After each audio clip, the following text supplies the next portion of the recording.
That's a good one. That's a good one. Oh God, it's a toad, son. It's a toad, dude. Let's go.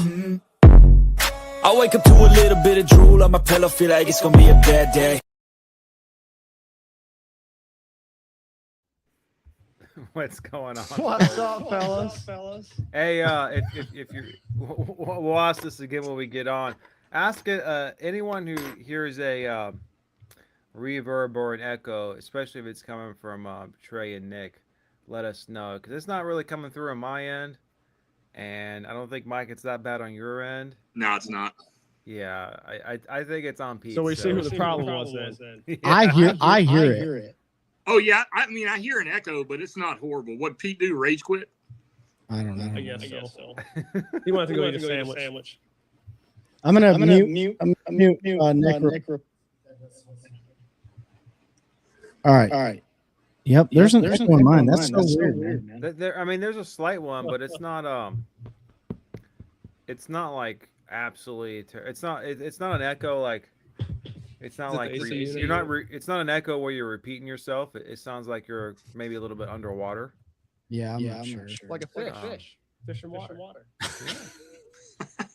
Well, Pete's listening to us right now. He says the echo is pretty bad. But whatever. We'll roll with it, man. We'll roll with Fishing Friday Live. Hopefully, if this doesn't deter people from listening in. Not sure. It seems like every time you turn the soundboard on, like it gets worse. I don't really know. Now it's a little bit worse. It comes and goes. Yeah. Oh, look who decided to notice again. Well, I guess if that's the case, you guys can drop off at some point and let's see PP and put him on stage and he disappears. I don't know what's going on. All right, you want to do the intro though, Ben? Oh, all our sponsors, you go for it. You got it memorized. You got it memorized. That's jacked up. All right, you're going to hear this twice then, according to the echo. Make sure you guys head on over there to onecastfishing.com. Use the code the OneCast, all one word at checkout. Make sure you get your hands on those weedless nets, snagless jig, long neck hooks, classics, and everything else that OneCast Fishing has to offer. Gosh, that's terrible. While you're online, make sure you guys head on over and use that link for Hobie Eyewear. It's going to get you right to the website. Save 15% at checkout. Get your hands on all the different lenses and frames that we have to offer. Check out the Mojo Float 2.0s, which are some of my favorite. Never lose another pair of sunglasses in the water.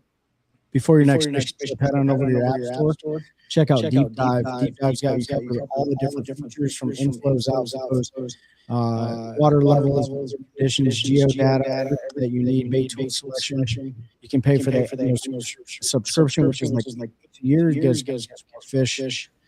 Moving to Central Carolina, you're going to need good real estate to squared away. And that's Terry. We call him Terry Carpenter with Terry Wilson and Banker. You can reach him at RT@hhb.com. He's going to get you in the home of your dreams. And finally, our boys in Indianapolis with a Waymeyer.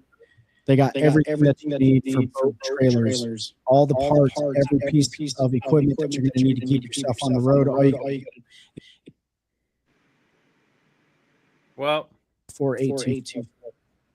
They have customer representatives standing by. Well, it's your little echo is getting worse, so I don't know what's going on. It comes and goes. So I don't know if you want to drop off and come back on. But I had to boot them off the stage. It literally you couldn't hear what they were saying. You literally can't hear what they're saying. I wonder what's going on with them. I don't know. It was fine right before, and then like literally Pete come on, and the second you come on, we started hearing the echo. I wonder if Trey bumped something, or it's definitely in that room though. You know, Trey, leave the stage and then come back. Or log back leave all together from the stream and then come back. Yeah. I don't know what's going on because like we were chatting before and it wasn't terrible and who knows what's going on. But anyways, welcome everybody to Fishing Friday. We got our buddy Mike Johns on here joining us from down in Georgia, and we're just talking some fishing and all. don't know what we want to start with. We got some news going on. We got some drama in the NPFL that's been happening. But we could start there or How about whatever that? you want. Hello. Good. Hey! Hey, look Oh there. my gosh. Now you gave me the echo. Awesome. Pete's got an echo now. Pete's got the echo. It's weird. It must be a StreamYard thing, man. I don't think it has anything to do with anybody's soundboards, but you want me to roll through the sponsors again? Yeah. Yeah. All right. Here we go. In 3, 2. Just kidding. Head on over to onecastfishing.com. Use the code the OneCast. All one word at checkout. Join the snagless revolution. While you're online, use that link we always provide you guys to get your hands on Hobie eyewear. It's going to take you right to the site. You're going to save 15% off at checkout. Get your hands on all the floating frames and new lenses that they have to offer. Never lose another pair of sunglasses in the water before your next fishing trip. Use your app store or Play Store, whatever kind of phone you got. Download the Deep Dive app. Check out all the new features they have to offer. Specifically after a good rain, check those inflow features out. You're going to catch a lot more fish. If you're moving to Central North Carolina, you need a good real estate agent, one that is a bass fisherman himself. He's going to get that boat in the garage, no problem. And that's Terry Carpenter. You can reach him at carpenter@hpw.com. We call him Uncle Terry because he's our uncle, and we love him so much with Howard Perry Walson and Caldwell Banker. Finally, our boys out of Indianapolis, Indiana, the Waymeyer Group. They are 4th-generation family serving you with all boat trailer parts that you need to keep yourself on the road. They've hooked us up here at home and abroad, not abroad, on the road while we're moving to your Airbnb or in between tournaments. If you run into trailer issues, make sure you call those guys. They got all the subject matter experts in the game, and you can reach them at 1-800-434-4824. Tell them the OneCast sent you. Holy smokes, dude. What are we, like 7 minutes in to the episode here? Sorry for all the technical difficulties, folks. You know how it goes, though. Whatever. Just get over it. So we got the whole crew tonight. We got our boy Michael Johns. St. Michael Johns is what we like to call him down there in Florida, right on the river. And we got Nick Kincaid in here, owner of Drop Zone Tackle and part owner of Carolina Waters. Thanks both of you guys for coming in and hanging out with us on this Friday evening. There's a lot going on in the bass fishing world right now, and we wanted to get engaged with everybody, all of our friends and all of you guys watching and listening. Make sure you drop comments in the comment section. But we got a few topics to talk about. So as Nick and I dropped off before and we came back on, what did you guys discuss talking about? Oh, we hadn't got there yet. We just talked about your echo. And mine. Good.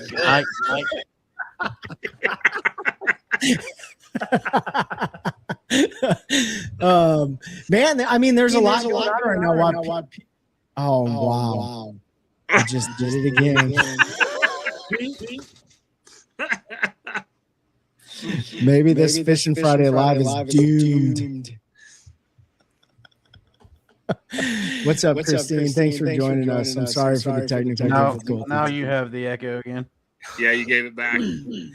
All right, guys, take it away.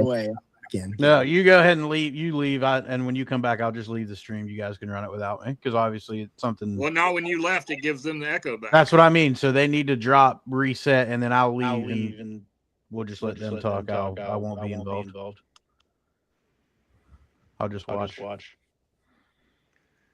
Well, I wonder if they leave and come back, and when you drop, it gives them the echo back. That's what it did when you left a while ago when you had the echo. We'll find out. I love this. Hey, we're back. Do we have echoes? Yeah, okay. All right. Pete's about to punch a hole in the drywall.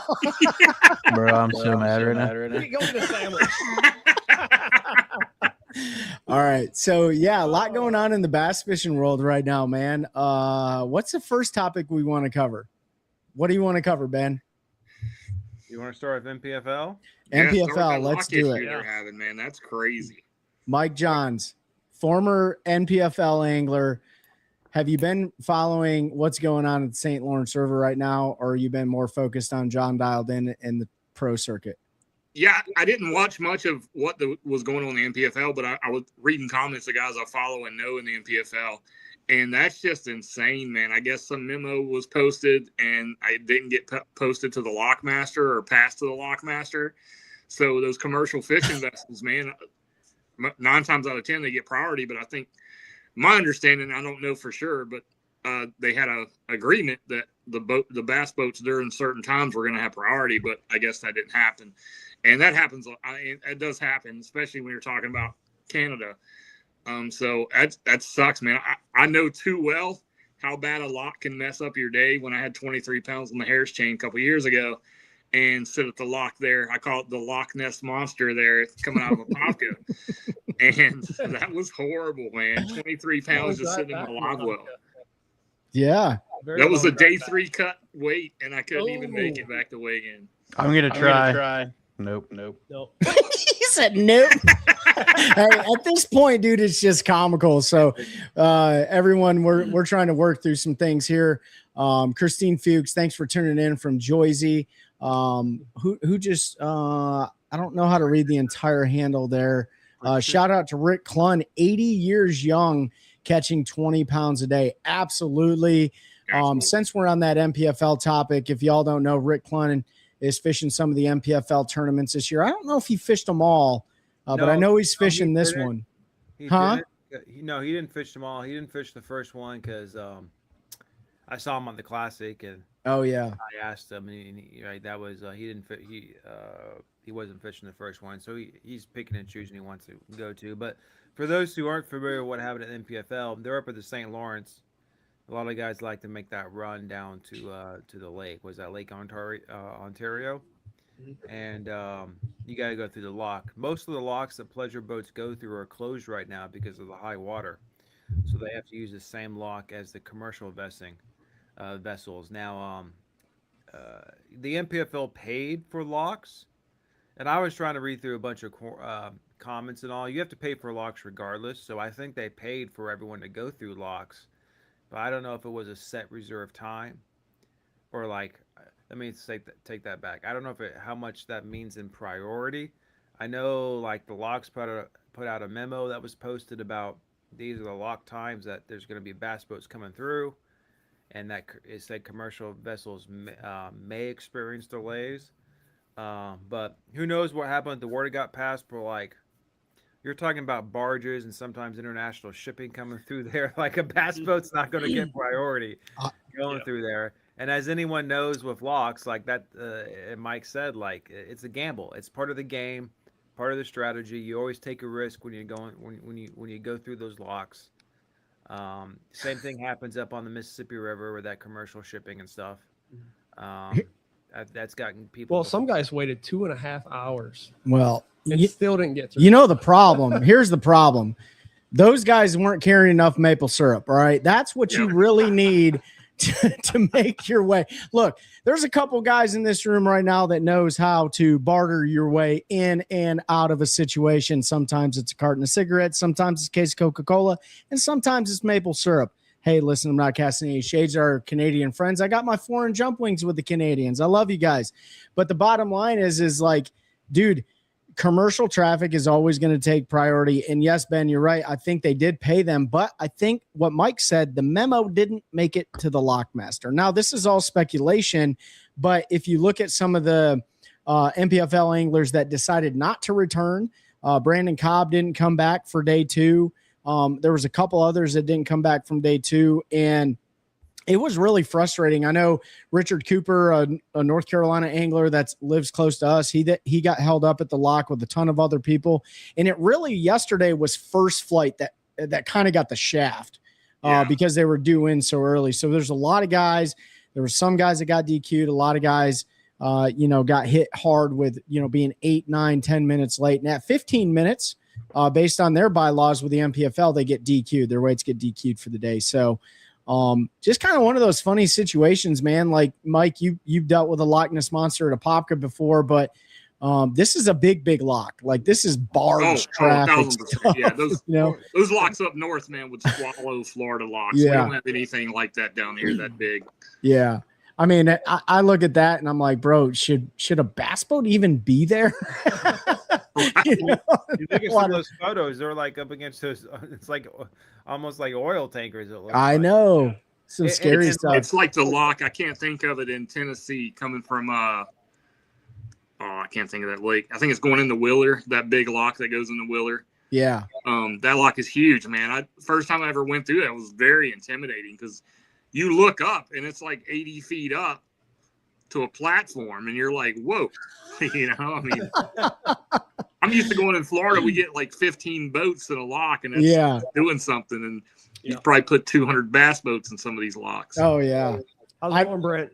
What's up, Brent Jensen? Another special operations bass angler representative on here. Appreciate you reaching out, man. I'll send you your money next week. You're welcome. We got some raffle tickets and stuff going on. Makes a wake boat seem insignificant. Absolutely, 100%. Man. And look, I don't know all the details and more will come out. Maybe the NPFL could have handled it differently with those guys who had to wait so long and that confusion. Maybe they should have let them weigh in and just penalize them and do stuff. I mean, I'm on the fence with that, and I like we said, man, going through a lock, it is a gamble we take, and I mean, it sucks. And like I said, I personally can vouch for, you know, hey, a lock was broken and I got DQ'd. So then again, it's like, where do you change the rule? And then you change that rule, then you start changing other rules. I just think it's a slippery slope. I just think it's one of them. You just have to suck it up. It sucks, right. And I hate it for the anglers. Was it on Pickwick a year or two ago? People got screwed by a lock. And I think it was NPFL too. I don't know. I think that might have been. I know it's happened on like in the Mississippi River and stuff. I think in Bassmaster and all. I'll tell you this. Here's my opinion. If I got screwed by the lock, I'd be pissed. But since I didn't fish it, like I'm like, whatever. But it is a gamble, dude. Like you got to build that into your calculus. You know, no different than, you know, going from Toho down to Kissimmee. No different from Harris Chain running into Apopka. No different. You know, hell, I mean, you know, there's locks but that's what I think makes it interesting. I know it sucks for those anglers that got caught up in it, but it makes it really interesting. And you see guys like Zach Burge, right? He locked, right? And he crushed 25.5 yesterday. He's still sitting in the lead right now. He had like 21.8 today. 21.8. And he's doing something really cool, really different up there on St. Lawrence River, which is, you know, chucking and winding a chatterbait or a bladed jig of some capacity. I don't know what brand it is.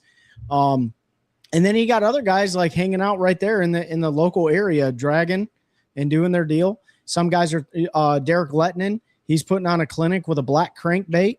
You got guys dragging Ned rigs and drop shots. It's a really cool way to catch them.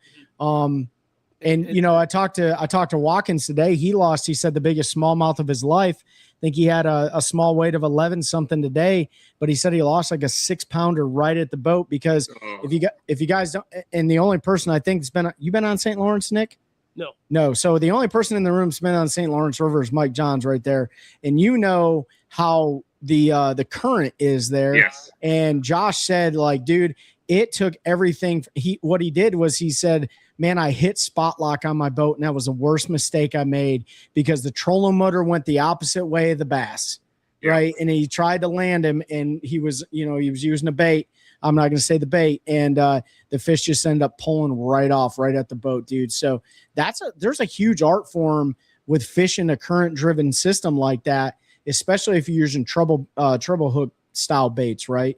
I think you can get away with it a little bit better when you're using drop shots and Ned rigs and hair jigs. When you start incorporating treble hook style baits in it, then you're probably going to run into some issues, right? See, that's where I got into using the remote so much for my trolling motor because I've learned that same thing he learned. Very valuable lesson because I'm fighting the fish. I hit spot lock thinking my boat's just going to stop right there. But no, that GPS, especially in current, is sliding. So it's going to snatch the boat up against current to lock it.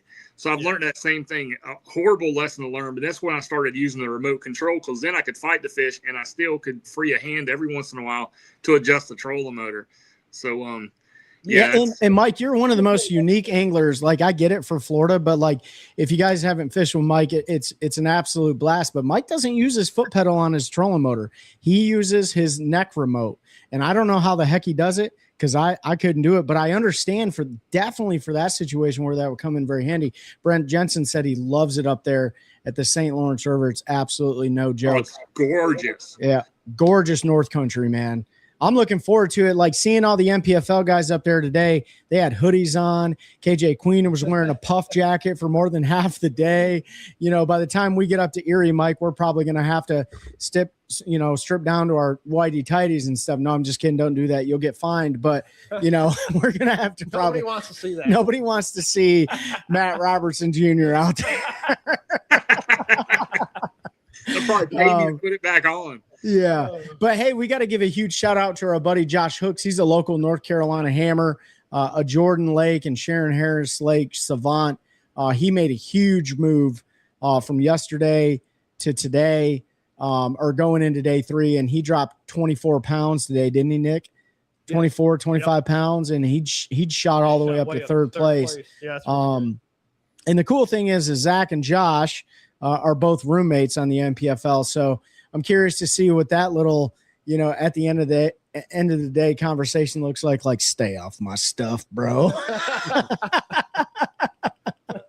But yeah, man, MPFL, pretty good stuff. And if you guys, you know, the way that they do it is day 2 and day 3, they got live coverage on YouTube. It's about 5 hours worth of live coverage. It's pretty good stuff. Brock Mosley jumped in studio today with Luke Duncan, and they were emceeing the event. Brock decided not to come back on day 2 and go focus his time and effort elsewhere after emceeing and stuff. But you know, Birds, man, he's like one of the top rated anglers in the world, man. I wouldn't be surprised if he takes home the W. And if you guys listen to, well, we got an episode that's going to be dropping, but we chose who we thought was going to win it, and my choice was dead wrong, and Seth Ellis's choice is pretty spot on. So we'll see how it shakes out after day 3. Uh-huh. Oh yeah, he picked Zach. Yes. Yeah, Seth chose Zach for this one. I picked Patrick. That was. It's hard to go against Zach this year. Dude, I don't know how you could. I mean, just MPFL, the BPT. Yep. I mean, it's just this year is the year of Burge. Yeah, I wish Burge had like a magic something that like me and Mike could like rub our faces on or something like that. So when we go to the last Bassmaster Open of the year, we be like, dude, let me get a top 40 rub on my face. Leave the trade. I'm gonna print off his face and just like hold it up to mine all day. What'd you say, Pete? Said leave it to you to want to rub your face on another guy. Hey, you know what, dude? I've humbled myself and I'm in touch with my feminine. Wait, hold on. Am I still echoing? Yeah, real bad. Well, I hate it here. This is why we can't have nice things. Brent said it's 42 degrees in the morning there. Holy smokes. Jesus. Oh, yeah. I'm all my cold weather gear. That's good deer season weather. You guys are getting there. It's going to be the real feel in the 90s. You're getting there. I know. Giant, hot. Like Brent, my wife said today, she said, you know, she's like, I'm tired of the rain, even though we need it. But it was like we went from winter to spring to summer, back to spring again.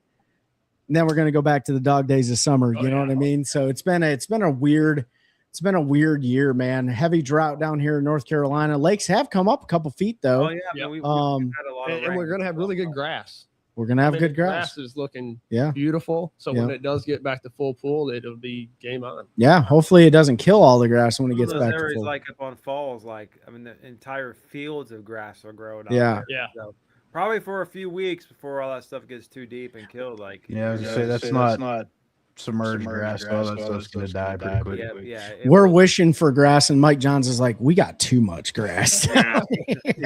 Come grab some of this from here. Mike, hey, we got to give you a shout out, bro. You just won a club tournament on the St. Michael Johns River. Over the next couple minutes, you want to talk about that before we move into the MLF Pro Circuit? Yeah, man, just fishing the St. Michael Johns River, you know, and throwing a frog. I think I had like 7 bites, but it's one of them days, man, like when you're going to win, everything goes your way. And I'll tell you, it's funny. It's the craziest bass catch I've ever had in my life. I threw next to a log, jerked the frog, and I had something flash at it. And I was like, oh, stupid gar. So I start reeling back really fast. Well, this bass chases my frog out to the boat in 17 foot of water. And I see him, and I'm like, oh, that's a bass. And I just lower the frog on his head. He sucks it down. I just pick him up, put him in the boat. He's a 3.5 pounder. That's No one of the effort. craziest things of my Did you life. even have the hooks in them? Yeah. Oh, he was totally like he inhaled it. Like, I mean, top of the mouth. Like I just dropped it on his head right there. He's swimming right by the boat. I had So it was 3 like foot a of hook line set out. I boat just, flip all in the same Yeah. motion. yeah, it was a hook set boat flip all in one. And the guy in the back of the boat was like, dude, he's like, I just saw that happen and I still don't believe it. There's a new T-shirt, Michael Johns. There's a log, stupid frog. Yeah, that's pretty good. I told you, Mike, the only time I've ever seen that in person was on the Roanoke River. Pete reeled in his frog. The striper were blowing up. He didn't even mean this. Like, this will never happen again, right? Just like yours will probably never happen again. Right. But he reeled his frog in, and his rod's dangling over the end with just the legs of the frog just kind of touching the water. As he's bombing a spook out there, a striper comes up, grabs his frog. Like, and he gets it and brings it in the boat. Like, it was the dumbest thing I've ever seen before. Like, of course that doesn't happen to me, but there you go. There's the log, stupid frog. Mike Johns wins the club tournament. Would you have 21-8? Yeah, 21-8. Good job, dude. Nice. That's a huge confidence booster going into stop number 4, Division I of the Bassmaster Opens, man. Like, coming off a Derby win and stuff like that, you feel dialed in. John dialed in, as we say. I know, man. Got to root John dialed in on, man. Speaking of John dialed in, if you guys aren't following the Major League Fishing Pro Circuit, Tackle Warehouse Pro Circuit is up on Champlainism, and it's pretty rough water up there right now. I got to see some of the guys. Brian Latimer, he posted a video of a giant log floating in the water with like 3-foot waves, and Bobby Bakewell out in like 25.5 feet. That log was just out there cruising. Which, if I'm not mistaken, Ben, wasn't that a couple years ago? Was it Wesley Gore? Last year, West Logan wrecked out there. The year before, I wrecked my boat out there. Yeah, but it's not a surprise when you wreck your boat. Oh, no, because I drive like an idiot. Yeah. No, you did, though. You did. You had your brand new 4-stroke 250 Pro XS Mercury installed. And 14 hours on it. Broke the skeg off of it. Broke it right in, didn't you? That's all I was thinking. And the crazy part was I'm flying through the air going into the reeds, and I wasn't even worried about, like, I'm fixing to crash on land in the reeds. All I could think was, man, my brand new motor. Like not like, hey, I should probably prepare for impact. I'm just trying to turn my head to look and see how bad my motor's messed up flying through the reeds. I think Mike broke the furthest thing on the aft end of the boat and the furthest thing on the forward end of the boat. You broke the hook point. Yep, broke the hook and point. the It skeg. snapped that in half. Snapped my trolling motor depth locking collar. So on day 2, I couldn't lock my trolling motor depth. It would just slam down every time I would put it in the water. The head would just slam down on the mount because I couldn't adjust the depth. So it was either all the way down or not. Yeah. And, the skeg, trolling motor, and the hook point were the things that I broke. So Yeah, it doesn't hurt like right here or right here. It's like right. Great movie. Great movie. If you haven't seen the Chris Farley documentary on YouTube, I highly recommend going and watching it. I'm a huge fan of his, and I've been on this documentary kick. Chris Farley is on there. I've been on this like WWF, WCW documentary kick. I don't know why, dude, because I have no life and no job outside of fishing. Yeah. I start a new job on Monday, so that's all going to go away. But nevertheless, my wife and I have been watching like World Wrestling Federation documentaries with Vince. You that quick? Oh, no, she's participating and she's watching it. We're learning, right? Steve Austin, you know, The Big Show, all that stuff. But anyways, man. Oh, no. Pete did it again. Son of a biscuit. Thanks, Pete. I need you to log back on, Pete. Anyways, let's kick it off with the Major League Fishing Pro Circuit event. I'm going to dial off and dial back in. You guys want to talk about it? Yeah, sure. All right, we'll be right back. You been following that, Ben? Following the pro circuit I've got it up right here. I haven't watched any of it. You know, Matt Becker's leading the day after day 1. Super rough water. I don't know exactly what they're doing out there. Have you seen it? I assume they're scoping. Well, they only get 3 hours of scope yeah, time. They only get 3 hours. But so from the weigh-in and watching guys talk up on stage today, the ones that did talk, some guys won't even talk on day 1. They just straight to day 2. But some of the guys said that, they didn't even catch them scoping, that they had to adjust with the wind. You got 5-foot rollers out there because the wind's blowing, I think, north to south. So it's blowing right down the lake. What are they fishing? What's that area where they are the largemouth are at on? That's Ticonderoga. No, that's not. Let me go to the maps here. Keep talking because as I look it up, because it's right down Champlain, but it's like 70. I made that run a couple years ago. It's about 73 miles from Plattsburgh down Champlain one way on the water to Ticonderoga to catch bass. It is the north side and those big bays up there. I thought there was a lot of largemouth up there in Grass. Ticonderoga is about the best largemouth. If they're talking about grass fishing, Ticonderoga fishes like Florida, man. You can whip a frog around in that eelgrass and stuff up there. But it's a trek in this rough water. I doubt anyone is making that long of a run on that water.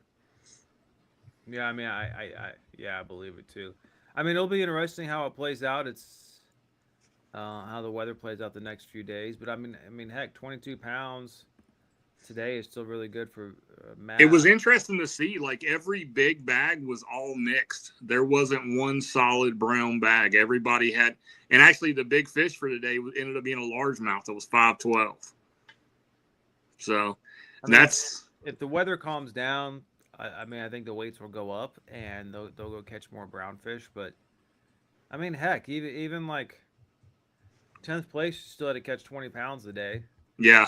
And even going down to the cut line, like it was still 17.8 with all that rough water out there. And, on that big water when it's rough, like that's still good. And our boy, Will Harkins, he's sitting right under the cut line, former NPFL guy. He's sitting at 17.8, 17.6 and 42nd right now. So he'll be close. But, it's interesting. I don't know. Trey, Nick, have you guys watched any of the coverage of it? I haven't got to see any of the coverage. I just, talking to Mike and I've been working on terminal tackle out here, getting ready for Erie and stuff like that, getting all those soft plastics and weedless Neds and some of Nick's drop zone tackle rattle shots stowed away for that Lake Erie fishing. I haven't been able to see any of the coverage. I'm going to watch some of the replays. I really primarily care about John Dial, man. Like I don't even know him personally. I know him a little bit, but just hoping that he's able to, he's sitting in 40th right now and hoping he makes that climb up into, hopefully first place. And, but no, I mean that, it's so vastly different, Champlain to the St. Lawrence River, man. Like, Mike, you fished it before. I've never fished it. I've heard there are so many people, that fish nationally that say Champlain is one of their absolute favorite lakes in the entire country to go fish. And it's got everything, man. It's got everything. You got offshore ledges, you got rock piles, you've got grass, you've got hydrilla, you've got rivers and creeks that are just like case in point in the Nisqually, where close to where I wrecked my boat a couple years ago. That Nisqually River that runs up by Canada looks just like a river right here, the St. John's. Like it sets up just like it. I love it. I wanted to move up there, but it gets way too cold in the winter. I couldn't do it. Yeah. Champlain can get ugly faster than Erie, Brent said. And Patricia said Mark Fisher at 9th place. I'm not sure who Mark Fisher is, but if it's a friend of yours, congratulations to him. And hopefully he continues climbing the leaderboard as well. You know what's nice, though? Here's what's nice. I want to bring this up. It's nice, and I'm going to segue this here. It's nice not seeing everyone throwing an urchin-style bait in these in these tournaments. It's not. No. Nick said it's not. But I want to zoom in here real quick. This is a free plug to our buddy. I'm going to zoom in right here. Ben's like, I love urchin-style baits. Oh.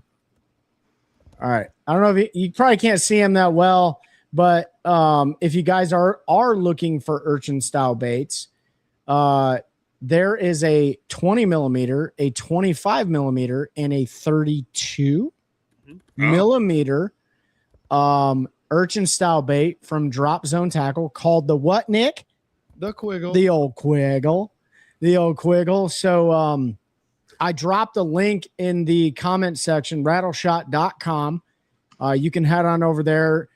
Nick has them. Do you have them all listed on your website right now? Yes. All of them are listed on his website right now. 20 millimeter, 25 millimeter, 32 millimeter, big old hairy balls that he's selling on his website. And no, I'm just kidding. That's what my wife calls them. No, I can't say what my wife calls them. It's a little bit more not PG-13 than that. But yeah, man, those are, it is nice and refreshing seeing everyone kind of, go back to catching them, with all the different baits that we like to use. Look at there. Look who decided to chime Oh. in. Hi, Angela. Patricia said her friend or Mark Fisher rooms with Miles Berghoff. That's awesome, man. Miles is well renowned in the fishing community. Angela, what's up? Thanks for shouting out the Quiggles. What Brent say? What answer are you waiting on? Hang on a minute. Josh Smith said, question for you guys, especially Nick. Who gave you the love for fishing and teaching you the ropes? That would be my grandma. His grandmother. Yeah. So we'll make it a short story, but I used to go down to I grew up in Michigan. My grandma lived in Indiana. You don't say. And she would come and get me for about half the summer when I was younger and living on the little lake there. I would get up as long as I had my little life jacket on. I could be out there for as long as I want. But I'd go out there and fish and then come in at noontime, eat lunch and wait for Grandpa to get home. And then we'd all go back out. And her only thing was any fish that we kept to eat, I had to flay. So, ooh. Yeah, I got pretty good at it. And, but yeah, it was fun. Did you knock the sides off every fish you caught? I did. Well, I really didn't bass fish. Uh-huh. It was all about crappie fishing because we like to eat them. Uh-huh. So I would actually go out and I would have 2 rods with slip bobbers on them. And then if they were biting really well, I would tie one onto my big toe and jerk out. Yeah, I would sometimes catch 3 at a time. It was great. Yeah. My grandma, she's got pictures of it. She's like, what are you doing? Did you ever get one on your toe? Yes. Oh man. Yeah. Oh, toe jangles over here. So one time I got a bullhead. On your toe? Bullhead, yeah, on my toe, and I thought it was gonna rip my toe off because it just kept pulling, and I'm like, this is not a crappie. Did you have blonde hair as a kid? No. Oh, you didn't? No, I did not. Oh, I thought it was a towhead catching a bowhead. But that's cool, man. So grandma got you in there, man, and grandmas know how to cook some fish. Oh yeah, Grandmas know how to cook some fish. Yep, it was very tasty. I mean, she always made. Did she fry them? She did. My grandma used to fry them to where the tails would be as crunchy as tater chips, and you just eat the tails. Yep, that's how it was. Yep. I think my grandmother used Drake's mix. For all you older folks out there, Drake's mix was the mix. Still is the mix. Well, whoever Drake is, shout out to Drake for making that mix, dude. It was good stuff. Brent said, not Mikey. Mikey Nadeau. So listen, let me tell you guys something about Mikey Nadeau. And I know it's hard to believe. You ever call him Mikey Nadeau? Actually, my kids call him Naduki. but let me tell you something about Mikey. He believe it or not, he can catch fish without me. Is that right? He can. So we had a club tournament this past weekend, and I won't say where he was fishing because he don't want people to know. But yeah, he actually won both days, and I believe had big fish on both days. Mm-hmm. So congratulations, Mike, for I'm glad I could teach you everything you know. We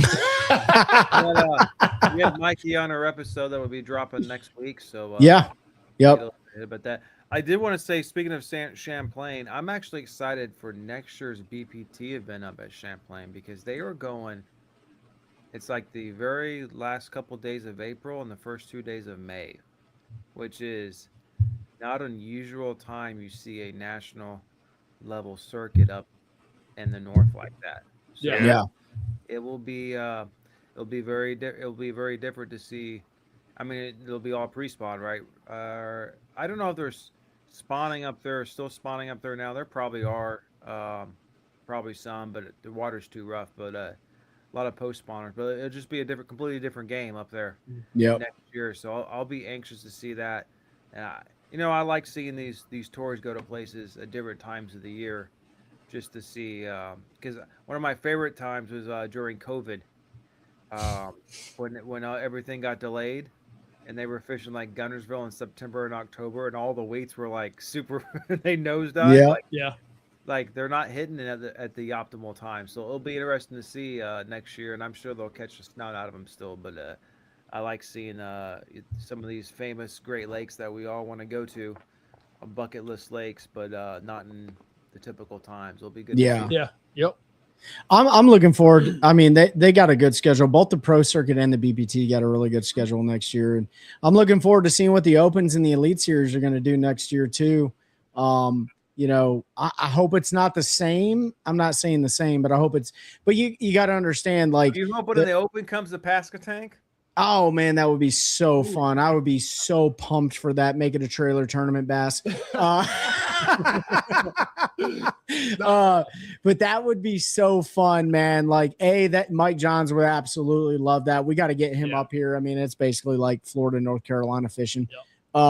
But a really cool place to be, and that's really the biggest constraint with like the opens and, probably like the Toyota series is the amount of anglers that they draw really does limit the places that they can go and stuff like that. So it's not going to be a surprise to me if the divisions go to pretty much the staple bass fishers again.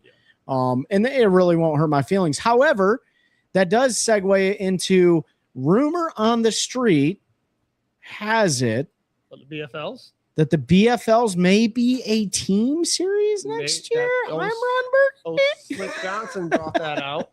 Look, I'm down for it. Not that I fish the BFLs. I mean, if the payouts were better. Everyone complaining. You don't have to have a partner. You can still fish it by yourself. Yeah. Like, there's plenty of guys. who fish- Can you though? Oh, Can I'm you? sure.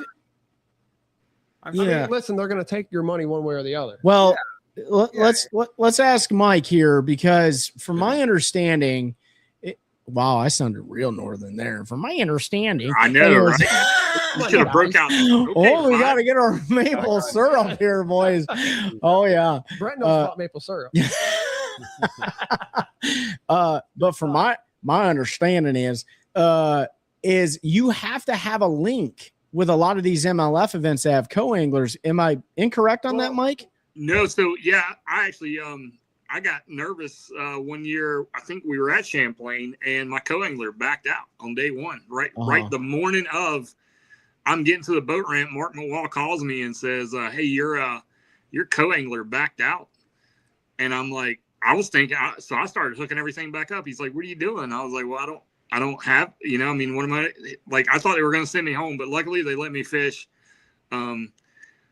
I think they found an observer, and then that was an old dude, and I was making a long run. It's like, it worked out though, because that's when I wrecked my boat, and I was so glad I didn't have a passenger. It, like, divine intervention, however you want to look at it, it worked out, because this whole guy was about to be in the passenger side of my boat. And yeah, they do that.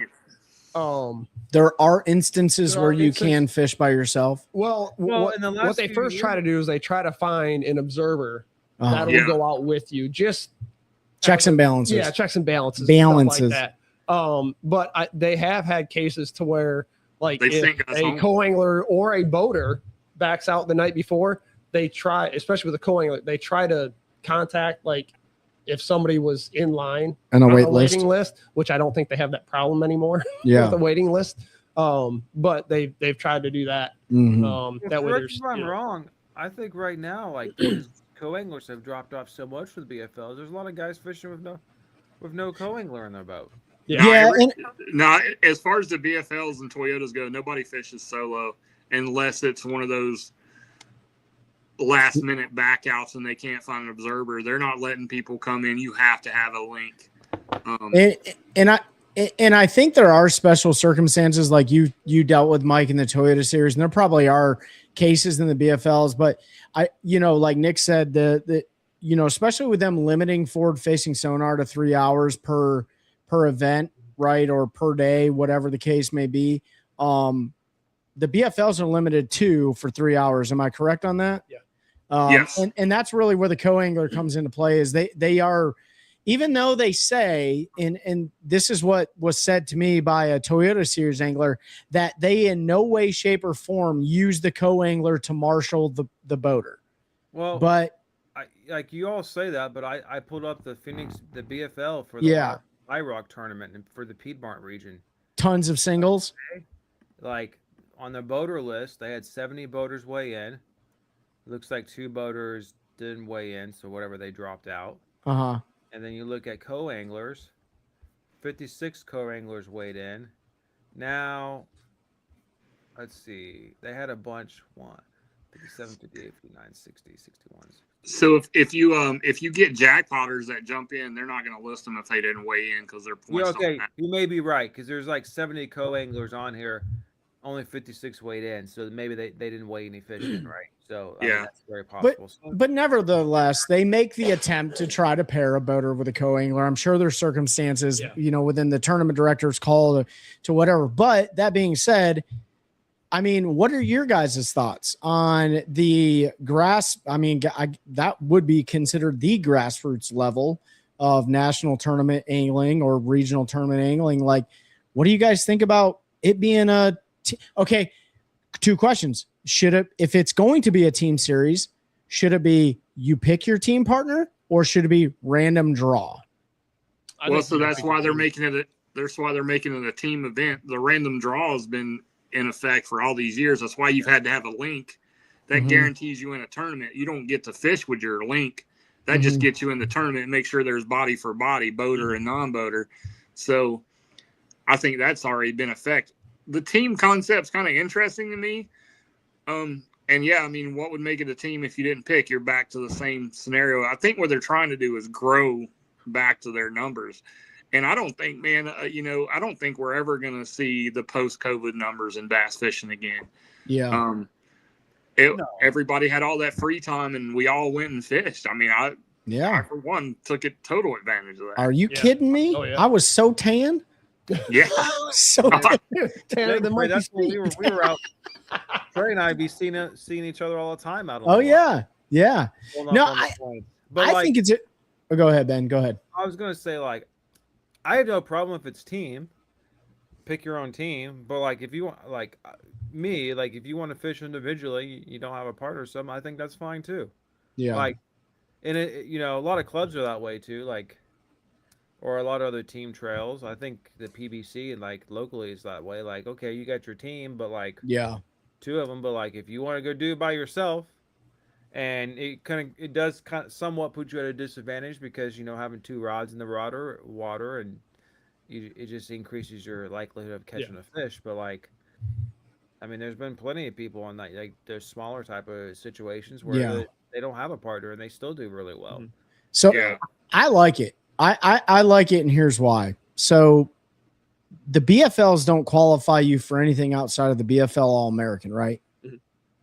Am I correct on that? Right.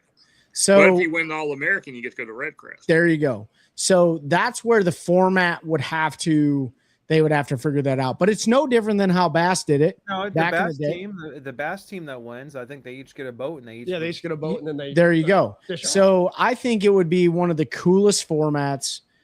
Have a team series in the BFLs that can qualify for the regional championship, that can qualify for the BFL All-American, and then that team that wins can go to Red Crest, man. As independent boaters at that point, right? Well, you would have a fish off. Oh yeah, you have a fish off. There you go. That's what Bass does with their team championship. Yeah. That's what they do. The final day of the team championship, they fish solo in different boats. That's right. Winner goes to Classic. Now, one rule that I would love to see is everybody has to wear life vests that are inflated all the time. Ben knows about that, right, Ben? That was great. That was hilarious. But no, I would like to see them to where I would like to see obviously it's going to be a national trail, state trail, and then national thing. But I would, if they're going to do it, I would like to see where if you're going to fish them, you have to fish all of them. Oh yeah. Like cut out this cherry picking stuff. Yeah. Don't just have, one tournament you have 200 boats. Yeah. And then the next tournament you have 120 boats. Yeah, but the problem with that with the BFL is it's such a grassroots more local thing. Like a lot of guys don't. But wanna that's where they travel. shouldn't have a problem fishing them all. If you're local, it's not like you're driving 10 hours away, Well, no, 12 hours away. But even like a couple hours, like people like who work 9 to 5s all through the week and stuff, like they may not want to drive 2 or 3 hours to go to a tournament on a Saturday. Like I like what the Bass Opens did this year with people that jackpotted. Their points didn't count against us. So me and Trey fished. Yeah. So you finished 100th, and if there's 20 jackpotters ahead of you, you get the points of like you finish 80th because they don't count against your points. So Yeah. maybe they should take that out of the playbook if they're going to do that with a team series, and then that way, Yeah. if you got jackpotters, their points their points don't matter. I know it'll never, I'm not going to say never because these organizations actually seem to be doing a pretty good job with changing, right? And I think change is good till you get into a rhythm and things are, the way you need them. They got to make changes, and I'm not opposed to that.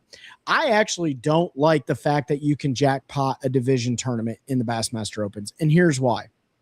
The points, not a problem. The win is taking a classic spot away from somebody. Oh, 1,000%. Yeah. no, it doesn't. Unless you fish the entire You division. have to fish all of them. No. So what he's saying is, if a jackpotter wins, They a don't get to spot fish goes the to classic, Elite but nobody Series. else They does can't either, fish. Yeah.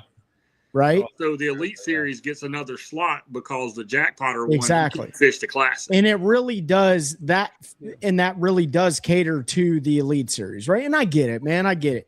But it's not like I've ever been in contention this year to win one. But nevertheless, like, some of these guys that and they can buy their way in, right? Like that's another thing, right? They can buy their way in, and it's no different than if you were fishing the Five Alive trail here, and you can buy your way into tournaments and stuff. And it's a money grab, right? And so that's the name of the game. It doesn't matter if you're fishing nationally or if you're fishing locally. Like that happens in every place. I would just change it if you win one. It doesn't matter if you jackpot or not. You're in. Like Well, like, that'd be interesting. I think you get a lot more jackpotters doing that. Yeah, and it's not that right. And most of those guys aren't going to win. I mean, how many times does a local jackpotter actually win an open? Like it doesn't happen very much. Because Yeah, I mean, look at Norman. I mean, A lot of locals did not do. Who won Norman? I don't even know. I don't either. because it's a completely different game. I just know I cried all the way there being there.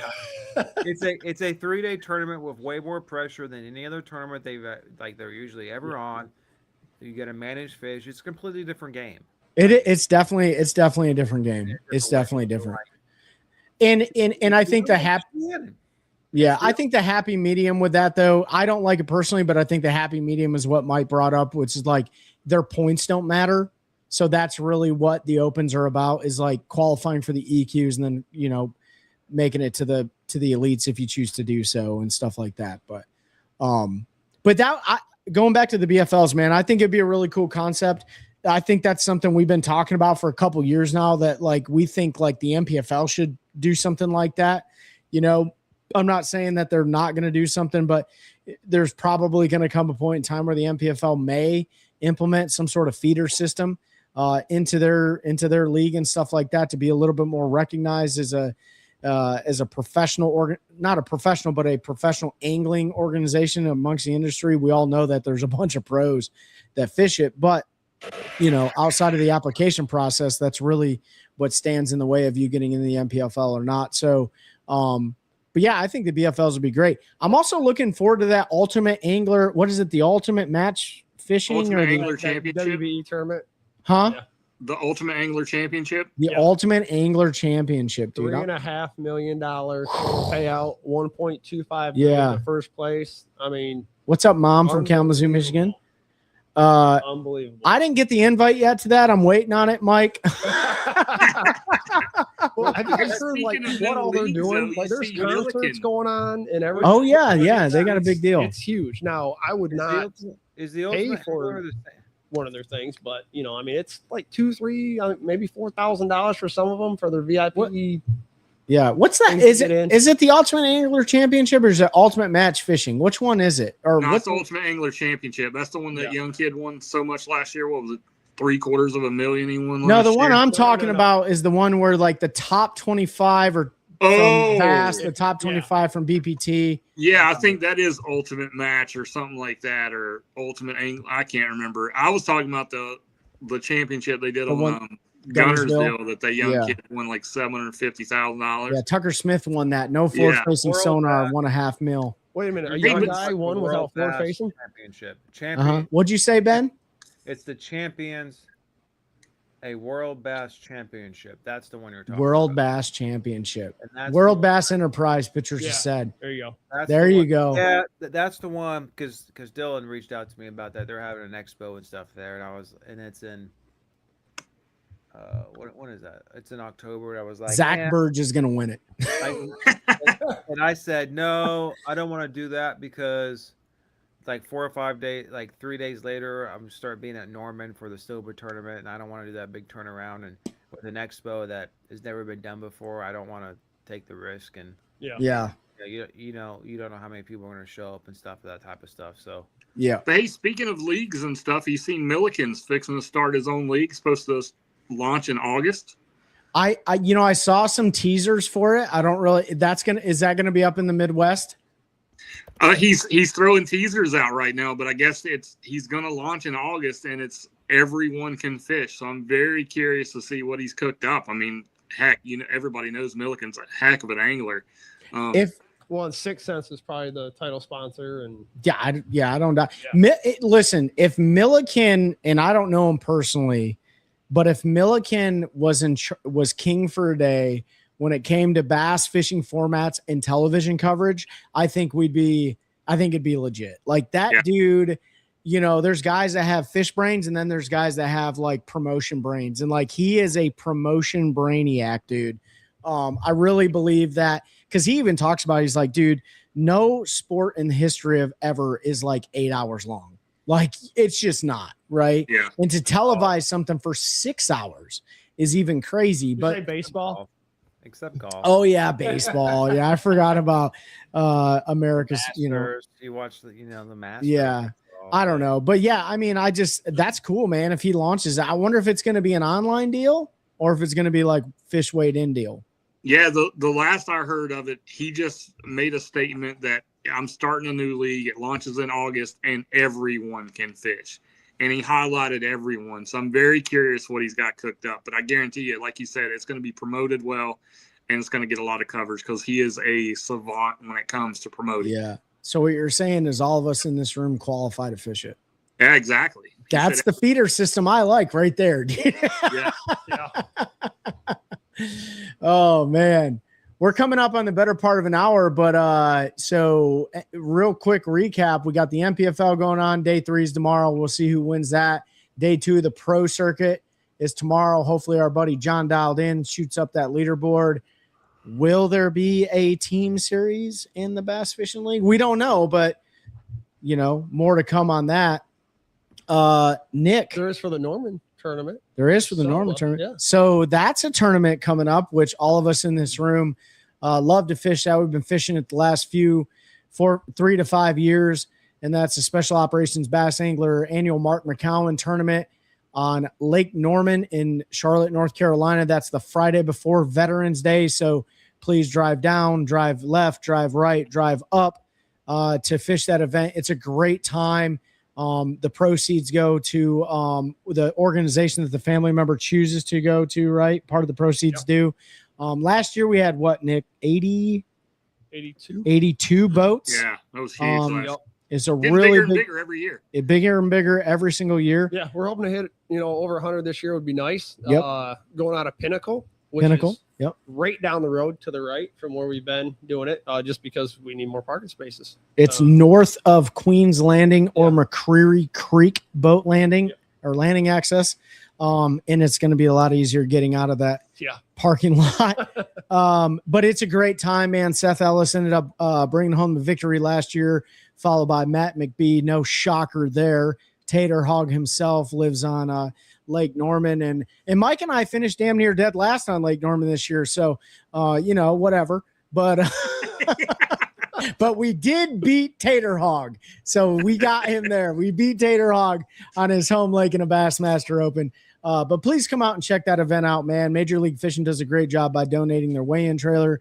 We cook some food. There's a lot of great giveaway prizes, and you get to see some big Lake Norman bass. And if you rewind, go to our Spotify or Apple podcast, you can check out our episode with NCWRC biologists that talk about how the F1 bass stocking program is working in certain lakes as of right now, based on the data they captured. And some of those F1s are already being weighed in the local Lake Norman tournaments and stuff like that. And then, Ben, we got the MPFL Military Classic in September. I got to keep shouting that out. I'm really pumped for that. Jamie Caldwell, JC Pro Angler, if you don't know him, he's a trained, awesome assassin. He fishes the MLF Toyota Series as well, and he's going to be fishing the MPFL Military Classic, and that's going to be at Douglas Lake, Tennessee this year, so really pumped for that event. So we got the Bassmaster Open coming up, Lake Erie in August. Then we got Douglas, Tennessee, and then we got Lake Norman. That's pretty much going to close out the national tournament scene this year. Mike Johns, any final closing comments before we jump off here? Not a whole lot, man. I just want to, give a shout out to everyone, man. Just know that you're never alone. There's always somebody there for you. Your life matters. I started that tour this year, Your Life Matters Tour 2026. You've always got me if you need me at 912-270-3726, or you got the 800 number, 1-800-273-8255, or you can text 988. Never use the excuse or never think no one's there, because I guarantee you everybody in this room has been through some stuff, and we'll be there for you. I would rather be on the phone with you or cry over a drink with you than carry you at your funeral. So just keep that with you guys. And yeah, great show, man. Loved it. Super honored to be here. Even sitting down with Nick, and then we talked about the drop zone. I know I went a little far, but talking about drop zone tackle, he's going to do a promotion. He's going to give away part of his sales to FX3 in October. Super excited about that. I'm going to start sharing the code for FX3, show you guys how to support. Great organization, great man. Everybody in this room, great people, all veterans, and yeah, love you guys. Very well spoken, Mike Johns. Nick Kincaid, before we sign off, what do you got for the group? Yeah, no, just it's great talking to everybody. Again, just echo what John just said. Love the organization, love what he does. If you ever guys need to ever talk to anybody, John's a great guy. All of us, really. I wear a bracelet. I wore it for years. It's 22 a day. Support our veterans, and it's just great. But yeah, drop zone tackle. Like John said, the month of October, part of the sales will be going to that organization. November will be for SOBA. And then, throughout the year, we'll hit different nonprofits and different organizations, just trying to, spread the love and bring awareness as much as we can. Absolutely, man. Get your hands on some of those drop zone tackle quiggles. Ben from One Cast Fishing, what do you got, brother? I'm good to go. All right, make sure you guys join the Snaggers Revolution with One Cast Fishing. Thank you, FX3, for jumping on here and making sure everyone knows that their lives matter. Drop Zone Tackle, pick up your quiggles. Thank you for donating to those 501c3s that help our veteran community out. Eddie Brown, thanks for jumping on here. And all the folks in the comment section, you guys help us continue growing a culture of anglers, helping anglers one cast at a time. That's a good one. That's a good one. Oh, God, it's a toad, son.